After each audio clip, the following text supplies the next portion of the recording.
Welcome to episode 524 of the Selling Your Screenplay podcast. I'm Ashley Scott Meyers, screenwriter and blogger over at sellingyourscreenplay.com. Today I am interviewing screenwriter Jesse Mittelstadt, who just wrote the feature Murder Company, which is a World War II action film starring Kelsey Grammer. We talked through his early credits, how those came about, and then we dug into this latest project and how that film got greenlit. So stay tuned for that interview. SYS's six-figure screenplay contest is still open for submissions. Just go to www.sellingyourscreenplay.com/contest. Our final deadline is approaching, which is July 31st. So if your script is ready, definitely submit now, as this is your last chance for the year. We're looking for low-budget shorts and features. I'm defining low budget as less than six figures. In other words, less than $1 million US. We've got lots of industry judges reading scripts in the later rounds. We're giving away thousands in cash and prizes. We have a short film script category, 30 pages or less. So if you have a low budget short script, by all means, submit that as well. Once again, if you want to learn more about the contest, more about the judges, more about how it all works, or potentially enter, just go to sellingyourscreenplay.com/contest. If you find this episode valuable, please help me out by giving me a review in iTunes or leaving a comment on YouTube or retweeting the podcast on Twitter or liking or sharing it on Facebook. These social media shares really do help spread word about the podcast, so they're very much appreciated. Any websites or links that I mention in the podcast can be found on my blog in the show notes. I also publish a transcript with every episode in case you'd rather read the show or look at something later on.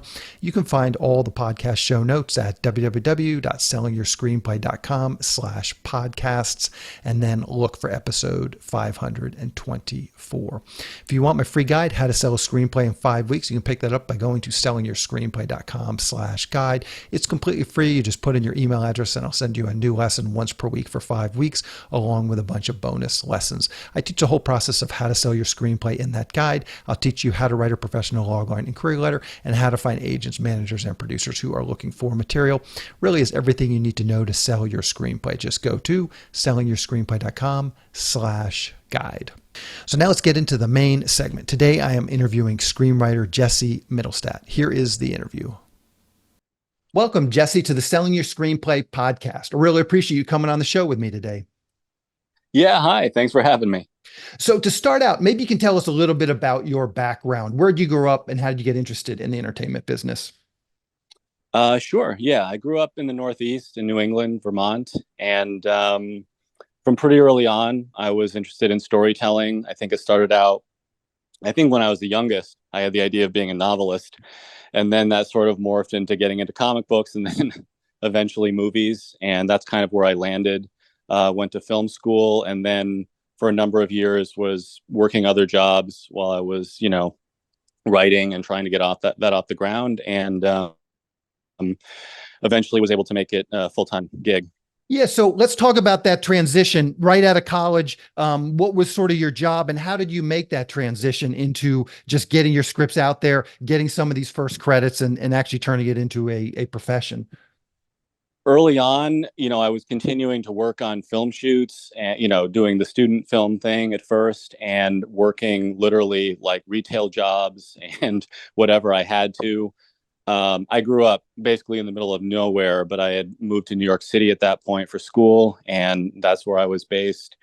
And I was also into animation. I did a lot of drawing back then, so I kind of ultimately got on some shoots doing storyboards, and then started kind of doing some script doctoring, working with directors, and I just kind of throw my ideas out there, and kind of found some good collaborators. And so I was, of course, trying to get going as a writer and director myself. So just kind of kept pursuing that. And then, that turned into, writing some spec screenplays and kind of getting some indie projects off the ground with the people I was working with, and then just kind of kept going from there. Gotcha. So at what point, it sounds like you went to film school. At what point though, did you decide you want to be a writer and you started really writing scripts and spec scripts and that sort of stuff? Was there a moment or did you always sort of know that you wanted to be on the writing end of things? I think so. Yeah. I guess maybe before you really have a lot of experience, it's different for everybody, but you have the idea of just making movies. Sometimes you just have this really generalized idea of like being the director and being in charge. But I always loved the idea side, the storytelling side. And, and then I think people kind of find some specialities they're comfortable with and get in through that. But yeah, I think I was always interested in that, and just, the genesis of the idea, and, just the storytelling, really. So, and it's fun because it is so collaborative, and I learned that, like, kind of getting out of your own room and, spitballing with other people, and that just became a really fun part of it for me. So, yeah. What were some of your first attempts at trying to be a professional screenwriter? I'm just sort of looking, just like, what are some of the things that you did and worked? What are some of the things you did and didn't work? Were you doing query letters to agents and managers? Were you entering contests? Were you using services like the Blacklist, Ink Tip? Just what was sort of those early stages look like? It sounded like you were working on some student projects or indie projects, sort of at the same time, but were you doing some of sort of those standard screenwriting things of contests and the Blacklist and that sort of stuff? Right. Yeah, I never really went the contest route. I mean, I think I was lucky enough to fall in with some people who were getting some stuff produced. And for a long time, we were just working on spec stuff, and working on getting our own productions off the ground. And, if I had it to do over again, maybe I would go more that route, or at least be more disciplined about getting my stuff out there every way I could. Because, definitely there were some long dry periods, and it was difficult, Mm-hmm. but it was really just a matter of finding ways, or being delusional enough to stick with it. Mm-hmm. But yeah, I think it was finding the right creative partners, and then sort of, honestly, other connections and opportunities sort of growing through them. I mean, like, we'll talk about Murder Company later, but, like, in that particular instance, I mean, that grew out of just a kind of relationship on another project, where I just sort of crossed paths with someone, who liked what I'd done on that movie. And then he looked me up one day, and we started talking about another project, which didn't get produced. But then several years later, we started talking about this one, and this one happened. Mm-hmm. So a lot of stories like that, a lot of, Yeah. like, hit and miss, but yeah, it's just kind of like, you're always so focused on the quality. And I've definitely been guilty of, becoming obsessive about, like, a certain project that feels like it's the one, or it needs to be the one, Mm-hmm. and forgetting that, like, it's a volume business in a lot of ways, in terms of, like, you're not going to bat 1,000. So, you need to take as many swings as you can. I guess it's a sloppy metaphor, but you know what I mean? Yeah. Yeah. Yeah. No, I think that's sound advice. So let's dig into some of your early projects. Just quickly, we can sort of just talk about how they got going. I'm always curious. I noticed one of your first IMDb credits is called Across the Hall, and there's a short version and then a feature version. This is something that, we've heard in Hollywood, certainly since as long as I've been out here, is that, oh, you can make this short film and then, send it to a film fest or whatever, and then get funding for a feature. I think Bottle Rocket very famously did that. There's some real famous examples, but maybe you can talk through that process a little bit. How did you get sort of involved with the original film Across the Hall? And then how did that ultimately end up turning into a feature film?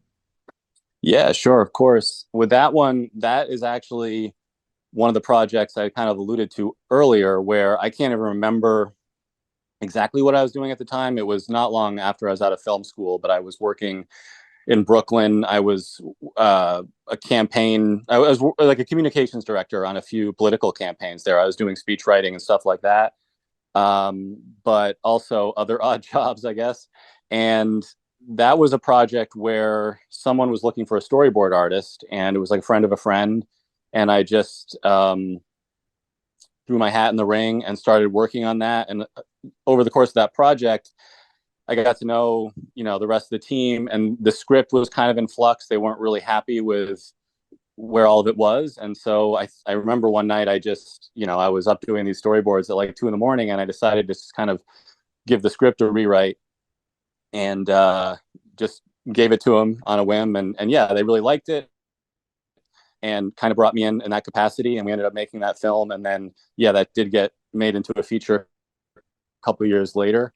But that was, that was a nice, like, Adrian Grenier starred in that short film, and it was kind of a random occurrence, but he was doing Entourage. Entourage at the time, which was really big. This was back, late 2000s, I guess. Hmm. So or mid 2000s, late 2000s. So yeah, it was just kind of like that got us some exposure. And then, we were pitching other projects and everything, but because we had that short film, that was the one that we were able to get off the ground as a feature.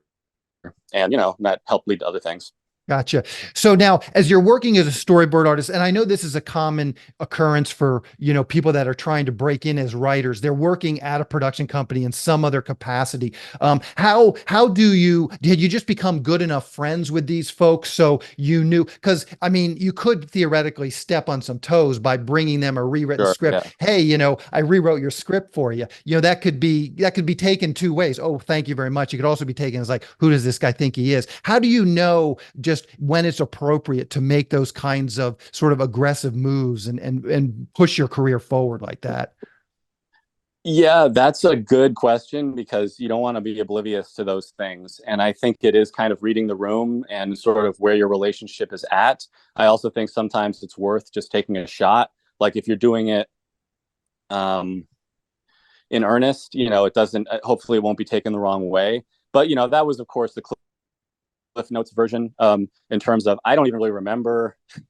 I think I tried to be delicate but it was very much like, hey, listen, I had some ideas. I know you guys, we've been talking about this because, I was working on the boards and there were just sort of some blank spots. And so I really just tried to pass it off as like, here's some ideas and just trying to help, not obviously lobbying for like, you guys want to pay me for this, or I don't know, just not making it weird. And I think it resonated, for whatever reason, or luckily enough, like, so that was a big help. And yeah, I mean, it's always in the back of my mind, like, working professionally, having that level of respect, and like when opportunities come along, kind of checking the blind spots and just making sure you're not stepping on people's toes. Yeah, sound advice. So maybe you could just give us a quick sort of a Cliff Notes version of how did it go from a short to a feature? Did you enter it in a bunch of festivals? Did you just make some connections? What was sort of those moments that took this from short film to, greenlit feature?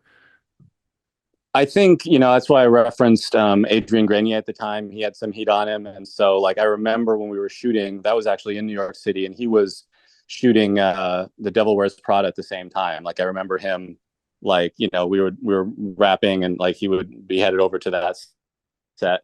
So I think that helped get it some exposure. Also, I believe Sony came in as like sort of a backer, or they wanted to use the film as a promo.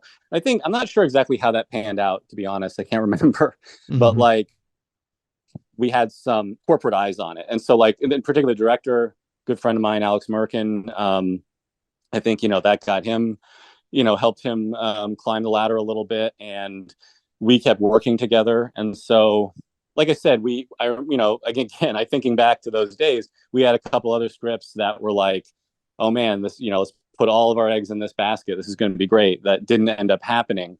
But, even then, some other ideas get spun off from that. But based on the strength of that short, we were able to keep pushing it. We wrote a feature script for it. And when the right opportunity came along, we kind of had that package to show. We had a whole new cast and everything for the feature. But, I think that's just definitely, the short was the proof of concept that really helped. Yeah. So let's talk a little bit about your relationship with Alex Merkin. I noticed you've written a bunch of movies that he has directed. Maybe you can talk about that a little bit. So you just met him on Across the Hall, basically working as a storyboard artist. You guys became friends, and then now he sort of trusts you as a writer. Is that sort of the gist of it? Yeah. I mean, I was, in New York City, studying film and, getting to know some other, people. And I think through an actor that I knew, I met Alex. And then, that's when I just was doing the boards for him and just kind of helping them cobble together the film. And yeah, we just worked really well together. So, and believe me, it was a slog for like, it's not like it was the tap was just on and a steady flow of work or anything. There were long spells where we were just kind of, and that was a lot, speaks a lot to my kind of growth, evolution as a as a writer or becoming a professional, just kind of understanding the daily grind of it. But yeah, we just kind of always kept collaborating and pushing different projects, and we were fortunate enough to get a few different ones made. We still work together, was always talking about, the next thing. Of Hmm. course, the business has continued to change over the last decade plus. I mean, more quickly than ever now. But yeah, I think and then other connections, like I was saying before, arise through that collaboration. So and I'm not the world's greatest networker by any means, but that kind of just helps push things along. Yeah. So let's talk about Altitude, starring Dolph Lundgren and Denise Richards. This was a film I actually remember. I was at AFM the year this was coming out, and the posters were all over the place that year. And this is a very and this is not disparaging, because I mean I've written a lot of these movies that end up at AFM, but Altitude is very much sort of an AFM movie. It's sort of an action, low budget action, independent film. Obviously it's very cast driven with Dolph Lundgren and Denise Richards. Maybe you can talk about that project a little bit. How did you get involved in that? And as I said, it's a film that really checks a lot of those boxes for these sort of low budget independent films, genre films. And maybe you can speak to that a little bit. How did this come about, and sort of what was your intention with this one? Yeah, sure. And up front, I'll say, like, everything you just described is spot on, and like kind of my understanding of that genre and that business model. I mean, that's something I sort of learned along the way of making that film and getting into that, that script and that production, and sort of understanding the dynamics of like needing a Dolph Lundgren, and how much of the budget goes to a name like that and everything else. As far as creatively, for me, it was sort of like an unapologetic, like 90s action movie was kind of the idea of like Hmm. something that is, you know, self-consciously over the top, but not trying to be ironic or cynical, just trying to have a lot of fun. And yeah, it was built for that model of like fairly contained. It's an airplane heist movie. So it fits the budget. And again, like some of these movies, that one in particular, like knowing what the budget truly was, like they did amazing work in terms of making it look, I think, a lot bigger. Hmm. And so, I mean, again, like every project, it was its own learning experience. But with that one, I believe, Alex knew these producers who were kind of looking for a project like that to fit the model, and we pitched them on that. And I hammered out the script in a few weeks, and it came together pretty quickly and pretty smoothly. Yeah, and that's kind of how that went down. Gotcha. And let's do the same thing for No Escape Room. How did that one come about, and sort of what was your intention with that? Well, that was a project that originated at the Sci-Fi Network, and it ended up going to Netflix and doing pretty well. But that was something where, and Alex directed that one as well. They needed a script very quickly, because I believe we first started talking about it maybe in April, and it had to premiere in October. So I, got on with a producer and with Alex, and they had sort of the contours of like an escape room based horror film. And, I brainstormed a story, and I got on that. And that was a lot of fun. And again, each one of these, it's like learning, to really treat it like a job and really just sort of adapt to the parameters of like, this is the time you have, Hmm.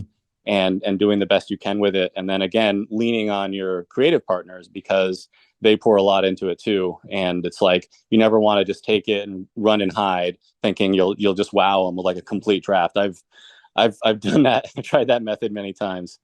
Yeah, yeah. Okay, so let's dig into your most recent film, Murder Company, starring Kelsey Grammer. Maybe to start out, you can just give us a quick logline or pitch. What is this new film all about? Yeah, well, this is a World War II film. It's about a small group of airborne soldiers who get, miss their drop zone, get separated from their unit in the opening hours of the D-Day invasion. And they get cobbled together in sort of a mixed unit of troops from different, parts of the 82nd Airborne. And they get tasked with escorting a member of the French resistance, a sniper, deeper into France behind enemy lines, so he can take out a high value target that's going to help, open things up for the U.S. invasion and the troops that are still stranded on the beaches. Hmm. So where did this idea come from? What was the genesis of this story? Well, this was, talking to another producer who I had worked with before, who was essentially interested in doing a World War II movie. And, I knew a fair amount about the genre and the history, and kind of had the story idea in mind that I pitched him, based on some, I mean, of course, D-Day, real life events, but within that, the microcosm of what I just described, um, based on some real life events. Yeah, so we agreed on that. I wrote it, and again, they did a hell of a job bringing it together really quickly. Hmm. Was there some things as you're dealing with this producer, obviously with an independent film, budget and just sort of the scope of the film is always sort of an important thing. Was there anything that he gave you, like, listen, we got to keep this. We're not, I mean, the Saving Private Ryan, we're not going to have that opening scene where they storm Normandy Beach. But was there some of those discussions? And I'm just curious, like, what sort of advice, or what did you learn from this producer talking to him as you sort of develop the idea that maybe we can pass on to other writers that sort of want to write in this independent genre film? Yeah, I think I almost err too much on the producer side, especially in some of these recent projects that I've done, where you can get very self-conscious about imposing those limits on the story. And a lot of times, in my experience, it's like people would like to see you push it, as long as you're being realistic in the sense that it's just not completely far gone, like you Mhm. are writing Saving Private Ryan, but really just following the story, and trying to put the biggest version of it on the page.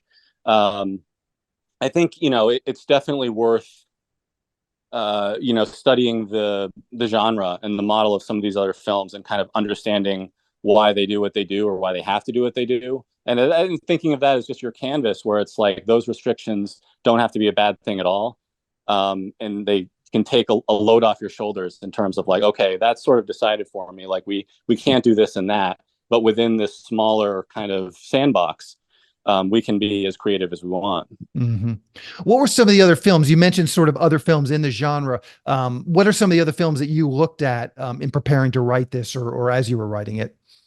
Well, I say that, but I mean, I had sort of internalized the same things that, you referenced Saving Private Ryan. That one still looms so large, and so influential. I think not just on World War II movies, but action films in general. But I honestly looked at some older films, like the Big Red One. Hmm. Of course, Band of Brothers had done kind of the story of the 101st Airborne, really authoritatively. And I don't think I even revisited that, but I'd seen it. I'd read some of those books. And there are so many smaller movies. I don't know if I can call out just one, but again, I think for me, sometimes you get it in your head like, oh, okay, I'm going to write this story. I'm going to go do all this research. Sometimes that falls by the wayside. So it's such a benefit to just always be doing your research, just absorbing, Hmm. storytelling in whatever form, whether it's podcasts or, of course, movies, but books, everything else, so that you just sort of build up that base almost, as part of your unconscious kind of thought process. Yeah, yeah. So let's talk about your writing process a little bit. Where do you typically write? Or you have a home office? You go to Starbucks with the ambient noise? And when do you typically write? Are you a morning person, night person? Just what does your writing schedule look like? Schedule wise, definitely a morning person. It's another hard lesson that I've learned over the years, because I think I used to write when I felt like it, or like, Hmm. I'd write late into the night. But really being on that schedule, and it's such an amazing feeling to have it be like 10 a.m. or noon, and feel like you've already got a good day under your belt. Like if you Hmm. did nothing else, you would be in a decent place, and then everything else is kind of gravy. So I don't start super early. I know there are people get going at 4 or 5 in the morning, but that's not me. I do most of my work in the mornings, and then the afternoons can be for, just kind of letting stuff process, or taking notes, or doing some more reading, keeping your head in it. And that's been, in terms of my process, that's been the biggest thing that, like, you're told right from the beginning, but I feel like, at least for me, it's something it took years to sort of internalize, in terms of like, not just kind of knowing the rote, like this is the work ethic you need, or this is the schedule, but just sort of really feeling it and Hmm. believing it, because it's so easy to feel like I just don't have it today. I can't do it today. And because it's a weird mix, right, of business and just being creative. Hmm. But imposing those deadlines, whatever. I mean, like in terms of process, being on a deadline, like I just wrote a script a few weeks ago in a week that was kind of, it was a rewrite, but it was essentially a page one job. And a few years ago, I don't know, I think I would have been so intimidated to do that. And really, it's like nature abhors a vacuum, right? So if you have like a year to write something, Hmm. it'll most likely take you a year. A week is an extreme example, but like suddenly then like writing something in 4 weeks, kind of a normal draft schedule is not, doesn't seem so crazy. Yeah, yeah, for sure. So let's talk about just outlining versus actually writing script pages. What does your process look like? Do you spend a lot of time with index cards or an outline, sort of just mapping things out, versus how much time do you spend actually in final draft cranking out screenplay pages? Final draft is definitely the last stage for me. That's almost kind of like a second pass because I don't know, I don't find a lot of people who do this, but I do write longhand Hmm. exclusively. And then basically I fill up those little like 8x5 notepads. They're just small enough you can fit in your back pocket because Hmm. I do pace around a lot when I'm writing and go to different locations. I do like privacy when I'm writing. I didn't really mention that before, but I'm not a Starbucks guy. I have a really hard time with Hmm. distractions. I can create my own distractions. Like it can really help to have music or TV on as long as I can control it, because then I might need silence. But basically, what I do is I do outline. I'm not a big note card person. I've tried it many times. It can be very helpful, certainly when you're collaborating with other people, whether it's whatever software you like, getting on the whiteboard and everything. If you're working remotely, all that stuff is really helpful. But I basically sketch out. I kind of do three passes on a first draft. Like I sketch out the outline, which is sort of those major beats. And then if I hit on a scene that's suddenly in my head, I'll just write it out. And then I'll kind of do another pass and fill in a lot of those blanks. And then the third pass is kind of like what I think of as the first draft, where you're actually really finalizing pages and you've got a complete screenplay. And then Hmm. I have to type it up, which is actually kind of like, even though it's a first draft, it's almost like you're doing a little polish. I mean, I just kind of try to do that quickly and not get too hung up on it. But I don't know what your experience is, but sort of like looking at the first edit of a film. A lot of times when I'm doing a first pass like that, and it hits me the wrong way, and I'm like, oh my god, what have I done? And then Hmm. once it's all typed up, it's like, okay, this isn't so bad. This is actually we're close. Hmm. And so, what does your development process look like? The first question is, when do you know when it's time to start showing other people? And then, what does that development process look like? Do you have some other writer friends, director friends, producer friends that you send scripts to? You get notes and you start to work through it. Actors, just what does your development process look like?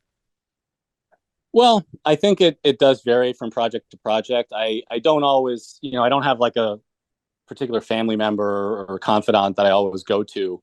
It might help, Hmm. but I will talk to close friends, family, about just bounce ideas off them or kind of start spontaneously, making them suffer through like my really um, incoherent pitch or wherever it's at. But again, based on some of the projects I've done, there's been situations where, you kind of have to submit like the 20 pages as you go. And because, like sometimes the scheduling is like they need to know like you're on the right path. Or, I've worked with producers who really just appreciate that, and it's like, um, and I think it helps if you have the right rapport, if you establish that relationship so you don't have to. It's the problem I had is that fear of being judged on those pages alone. Like, oh, if this is a bad batch, what are they going to think? And Hmm. once they sort of, first of all, that's silly, I think. But once you have like established a little bit of that relationship, it becomes a lot easier because, they're not afraid to tell you when you've gone wrong. You're not afraid to hear it because, you're kind of on the same page. So that really Yeah. helps. And it just alleviates the pressure.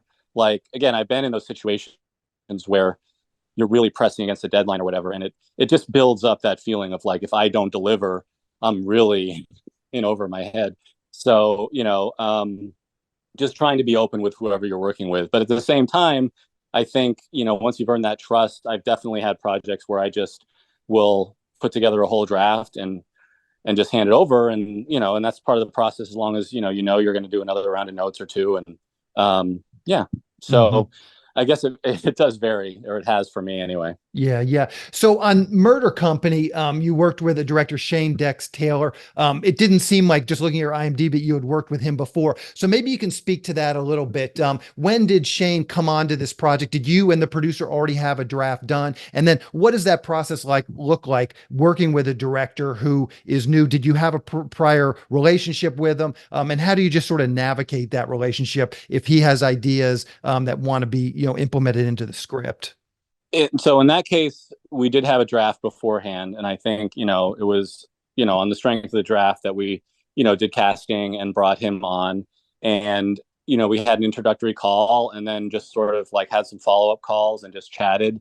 But in that case, so we didn't have a prior relationship, but we got along really well, and that was sort of a situation where to a large degree, I had to just put the script in his hands and the hands of the whole team, and just have confidence that they would do the best with it that they could, that they'd Hmm. make it better. And there were, of course, notes coming in as far as like, we did some changes, just sort of through that process. And then I think there was a fair amount of work with the actors and everything. And that's when I wasn't on set. They shot that overseas. And I mean, I've been lucky enough working with Alex, and, some of those situations where I've been able to be on set and sort of contribute. But as a writer, I think sometimes I don't know, Hmm. it's not always fun to be on a movie set if you don't have a job.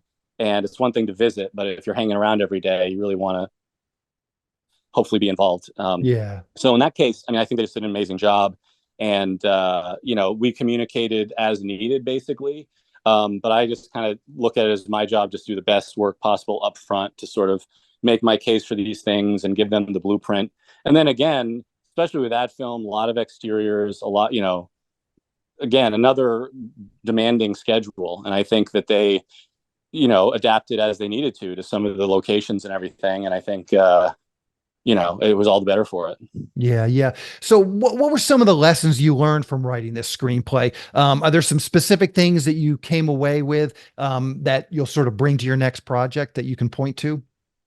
I mean, I did do a fair amount of research for this one, just given the nature of it. And I kind of knew that going in. So we set up a schedule where I had a little breathing room for that. But a lot of times it's whatever place you're in, you end up doing a lot of the work gets concentrated in a smaller amount of time within that larger schedule. And so I think, what I learned on this one is something I've been learning for a while, where it's like, just don't be afraid to dive in. I mean, it's so much easier to do the bad version first, which often ends up becoming, pretty good on the page, as long as you're not too precious with it. I feel like a lot of times, especially in the past, I've had to sort of psych myself out. Like, it's like, okay, you have 4 weeks to write this script, or 8 weeks, or what have you. But it's like, I got to take these first couple weeks to just like get my head right. And that's procrastination. Right. And Hmm. I guess that's part of the process too. But yeah, just like in the case of this one, I was able to sort of steep in, like, just, get into a lot of that material, just reading some history and everything. But just learning, like, no, just start running into those problems sooner and figuring out like what don't you know, or what's not working. And that's one of those things I feel like you're always told, but it's like, it is truly hard to just internalize that in a way where it becomes instinct, where it's like, oh no, this is real, this isn't just screenwriting advice like that you read in a book. It really does, it's like muscle memory, it really does, it all helps. Yeah, yeah. What is your approach? Speaking of screenwriting books, what is your approach to screenplay structure? Have you read, Blake Snyder has a very clear sort of inciting incident, act breaks, midpoint, that sort of stuff. Do you follow something more along those lines, or is it more of an intuitive process? I think it feels intuitive, like I was just saying about everything else. Like, it feels intuitive once you have really internalized that stuff. Like, the save the cat stuff is truly, I mean, that's like become kind of the lingua franca, like the common. I encounter that so often. It's such an easy way to talk about the fun and games, and the and not that he even innovated that, but he put it in such a concise way Hmm. that's great. And then again, I've done some TV projects where it's like a different beast, like the 8-act structure, depending what you want to call it. But it's like you're even more mindful of like the page count and where certain things need to fall. But I find that once you sort of kind of accept that's kind of the general rules, you can. It just feels like you're telling a story, and I don't really pay too much attention to that in terms of structure, but you're just aware of it in the back of your head, because it's not so much like, oh, this has to happen on page 25. It's just like, oh, if I'm on page 34 and I'm not there yet, like, yeah, it's just naturally, Hmm. 9 times out of 10, it's like you're not doing what you think you're doing. And then of course it's like the classic, the best examples where those rules are broken. It's like those are not necessarily, you don't want to assume you're going to do it as well as whatever, master director is in your head that doesn't follow those rules. And they're Hmm. tools of convenience, right? But like, in terms of those conversations, collaborating, it really helps. Just kind of, certain things are assumed, and then you can really get into the meat of what, you really want to be doing. Yeah. So I don't know if that makes sense, but Yeah, yeah, no, absolutely. So and let's talk about genre requirements. Now that you've been through it, the first piece of this is maybe like when you went into this, were there some things you were sort of trying to accomplish just in terms of genre? I mean, with action films, you sort of hear the advice, there's got to be sort of a set piece every 10 pages or something along those lines. Obviously, this is World War II, so maybe there's some other things that you sort of have to lean into, but maybe you can kind of give us some advice. If someone wants to write sort of a low budget, independent World War II screenplay, what are some of the things that you would advise them to think about? right. Well, in this case, it, trying to think of not giving you like the cliched answer. It definitely started with the story in terms of, I think what was the biggest help is landing on a plot and then a structure built on that really maintained its momentum. Like that was such a big help in terms of like just the dominoes falling and like getting, jumping from one action scene to another and just kind of hitting that rhythm that didn't feel forced. And Hmm. I guess like it's a war movie, it's really easy at any point for somebody to just pop up and a gun battle starts, or what have you, or you just run into the next obstacle. And I guess you can simplify it to that, but just really feeling like it's purposeful, like this is inevitable in the storytelling, like that this leads to that, leads to that. So, I mean, what you say for sure, like if you're writing an action film, just like if you're writing a horror movie, like you need action, you need scares. I mean, the horror example is interesting because I mean, I've done quite a few of those too, and it's like it's surprisingly simple to write what feels like an incredibly scary story, and then someone else will read it and feel like, well, this is a drama, like like what am I, and so I think being mindful of that. I know one of the notes from the producers, one of the some of their kind words were just like, you didn't forget to have fun. Like they were really happy with the fact that it wasn't that it was, what it set out to be in terms of an action film sort of wrapped inside a war story. So now that you've been doing this for a few years, what advice would you have for screenwriters looking to break in? Just any ideas? Just what would be your approach if you were starting out now? What would you be doing? Well, like I said before, I mean, I think taking advantage of everything that's out there, sort of making that part of your process, and also not getting sort of beaten down by it. If in terms of, submitting it wherever you can, screenplay contests, of course, with social media. And I mean, I guess, I directed a short film a few years ago that's on YouTube that, did really well. It's on the Dust channel. And that was just like, I mean, we didn't have that when we were doing my first short film. So I think that eh, there's like you can almost be overwhelmed by all those opportunities. But at the heart of it, I would say it's the same old advice of just continuing to put in the work and just try to not get caught in. And this is just speaking to my own experience where you get caught up in the idea phase and the ideation of like how awesome something's going to be, and then once you try to start putting it down on paper and committing to something, it feels very limiting, like you're slowly chiseling away all the other versions that it could be that made it seem so great. So I still, because you're busy with other things, you have stuff on the back burner that it's hard to get to, so you turn around and it's like some idea that you were so excited about has just kind of been living in the back of your brain for years. And, that's where it'll stay trapped. I just think of it that way. Like, it'll just die a quiet death there unless you can find a way to let it out. So it's really helpful to just keep working and doing, just putting stuff down. I mean, for me, it's literally still putting stuff down on paper, but just sitting down or however, whatever your process is. Yeah, yeah. So you mentioned a couple times in the interview that after college you went to New York City. You've lived in New York City. Are you still in New York City to this day?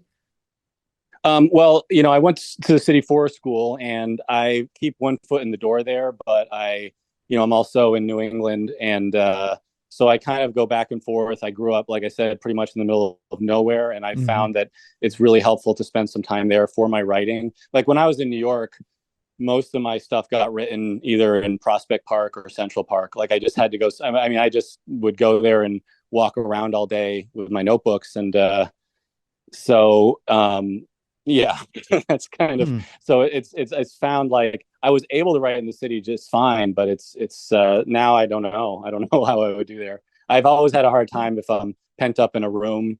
And it's interesting because I talk to other people where it's like that's exactly what they need, like really kind of like you're just on lockdown. And of course so many people write in cafes and everything, and I don't, that's like, I wish I could do that, but there's Hmm. something, I have some mental block. Something happened to me once or something because that's tricky. Yeah. And so do you feel like not being in LA has hurt your career at all? Maybe you can speak to that a little bit. I get questions all the time from people that don't live in LA and they're sort of wondering if it's worth the move or if they should make a move. I mean, you've already sort of established yourself. You've made a lot of contacts. But just in general, what's your opinion on that? Have you ever thought about moving to LA? I mean, I've spent stretches out there and I have thought about, at various points in my career. I mean, I feel like New York was the next best thing in a lot of ways, but, I saw a lot of friends make the move out there and I didn't ultimately follow, like I said, I was out there for like, stretches of many months at a time. And yeah, I don't know. I mean, it allowed some more face to face meetings and everything. I Hmm. think it's helped by where the world is at. I mean, even more so post COVID, where it used to be like, why are they going to call you on the other side of the country when there's someone down the block who can just walk into the office? And I guess there's still a element of that that's true, but everyone's so reachable now. I don't know if Hmm. it depends on your job, or you might, get a job where you need to be there. But yeah, I think I'm comfortable where I'm at. Like I liked LA a lot more than I thought I would when I was out there for whatever that's worth. But I think you can do it from anywhere in theory. But yeah, that said, like if I had never gotten to New York and I just tried to do everything from, you know, out in the middle of the forest, then yeah, that probably would have been more of a challenge. So it does help Yeah. just to kind of get thrown into the mix, I think. And then there's the energy that really does. I mean, I do miss that sometimes when I'm not in the city, Hmm. especially in New York. Yeah. Yeah. So what's next for you? What are you working on right now?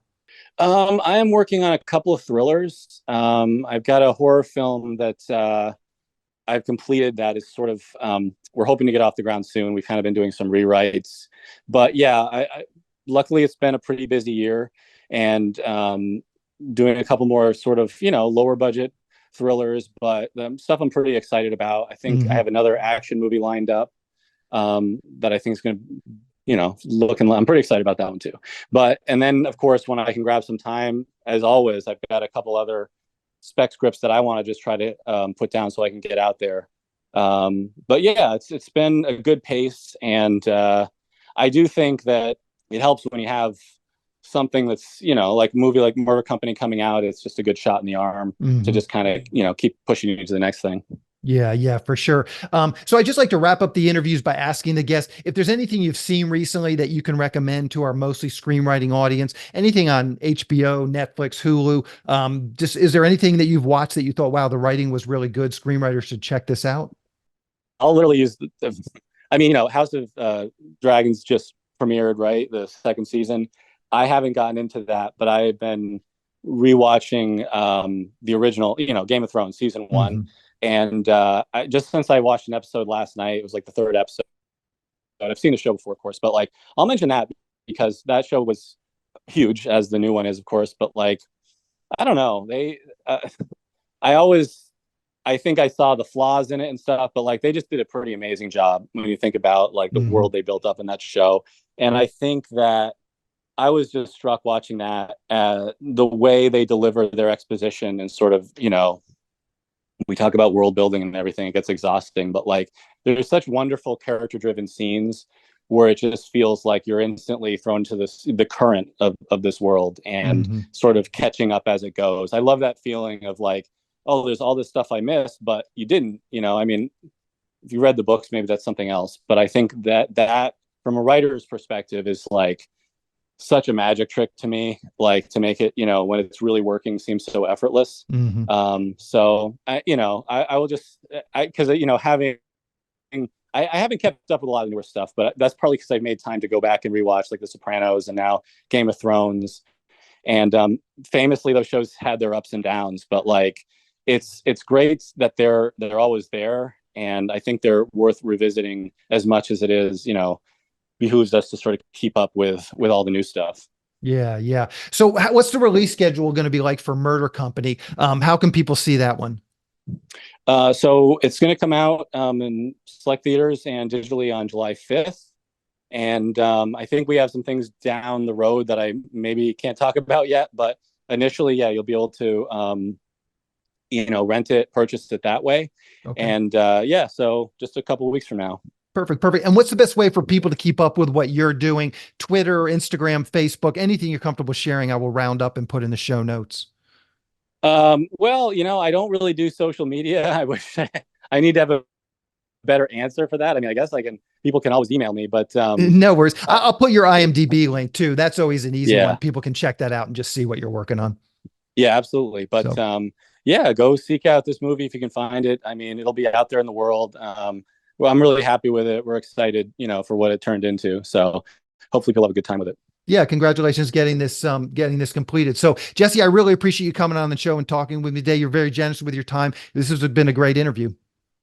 No, hey, I appreciate it as well. Had a lot of fun and just, yeah, thanks for having me on. Perfect. Thank you. So we'll talk to you later. You got it. Bye. Bye. A quick plug for the SYS Screenwriting Analysis Service. It's a really economical way to get a high-quality professional evaluation on your screenplay. When you buy our 3-pack, you get evaluations at just $67 per script for feature films and just $55 for teleplays. All the readers have professional experience reading for studios, production companies, contests, and agencies. You can read a short bio on each reader on our website, and you can pick the reader who you think is the best fit for your script. Turnaround time is usually just a few days, but rarely more than a week. The readers will evaluate your script on 6 key factors: concept, character, structure, marketability, tone, and overall craft, which includes formatting, spelling, and grammar. Every script will get a grade of pass, consider, or recommend, which should help you roughly understand where your script might rank if you were to submit it to a production company or agency. We can provide an analysis on features or television scripts. We also do proofreading without any analysis. We will also look at a treatment or outline and give you the same analysis on it. So if you're looking to vet some of your project ideas, this is a great way to do it. We will also write your logline and synopsis for you. You can add this logline and synopsis writing service to an analysis, or you can simply purchase this service as a standalone product. As a bonus, if your screenplay gets a recommend or a consider from one of our readers, you get to list the screenplay in the SYS Select database, which is a database for producers to find screenplays and a big part of our SYS Select program. Producers are in the database searching for material on a daily basis, so it's another great way to get your material in front of them. As a further bonus, if your script gets a recommend from one of our readers, your screenplay will get included in our monthly Best Of newsletter. Each month we send out a newsletter that highlights the best screenplays that have come through our script analysis service. This is a monthly newsletter that goes out to our list of over 400 producers who are actively looking for material. So again, this is another great way to get your material out there. So if you want a professional evaluation of your screenplay at a very reasonable price, check out www.sellingyourscreenplay.com/consultants. Again, that's sellingyourscreenplay.com/consultants. That's the show. Keep an eye out for the episode next month, which will publish the first Monday of August, which is Monday, August 5th. Thanks for listening.